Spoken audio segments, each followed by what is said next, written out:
I want to talk about loneliness.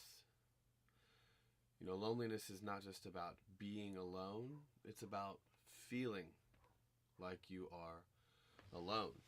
You can feel alone in a particular struggle or a season of life. You know, Catherine and I had children. We were the first among our group of friends to have kids, and so sometimes we felt alone because, you know, all of our friends that were our age didn't have little kids. So sometimes we felt alone in a season. You can feel alone emotionally. You know, this time of year sort of is Thanksgiving, Christmas, and lots of people enjoy the holidays, but also there's a bittersweet element. You know, some people are going through their first Christmas season without a mother or father. Maybe they're suffering a loss, and so you can feel alone, feeling like nobody around you is really on board with your grief. You can also there's soap in my coffee. I'm gonna drink it anyway. Can't really taste it. You can also feel alone because you are a poser. Like, there's a performance pressure, right? To say the right things, post the right things, wear the right things. And if you do all those things, people will accept you, but there's this gnawing voice that says even if you get accepted for saying the right things, posting the right things, wearing the right things, it's not actually you that's being accepted, right?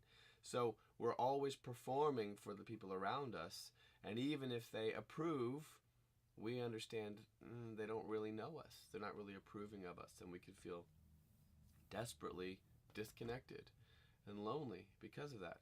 And church is the worst about this.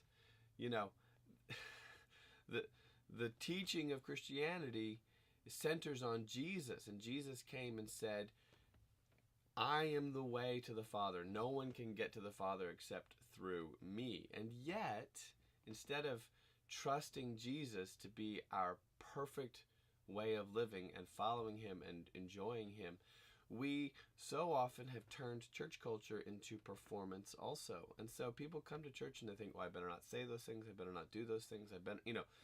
And in an effort to sort of get acceptance through our behavior, a lot of times people are very disconnected. Nobody really knows. If people knew what I was going through, if people knew the struggles that I was dealing with, they would never accept me.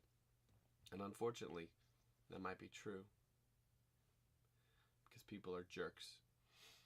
But I heard this saying, it's not scripture, but it's true if you study the scriptures. Jesus died so you don't have to hide.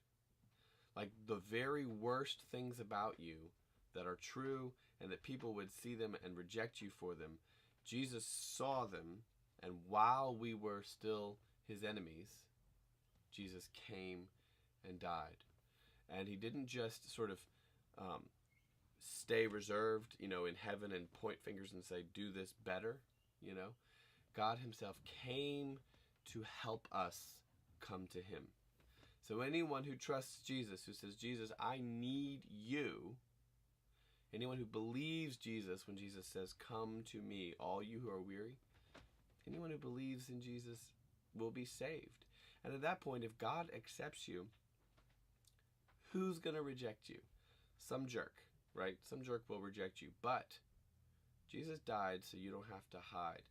And if you will trust Jesus in the conversation, you know, when dealing with the very deepest part of who you are, you know, then you can start to trust him in all kinds of practical other areas of your life. And you will even find meaningful connection with other people who are trusting Jesus with the practical parts of their life.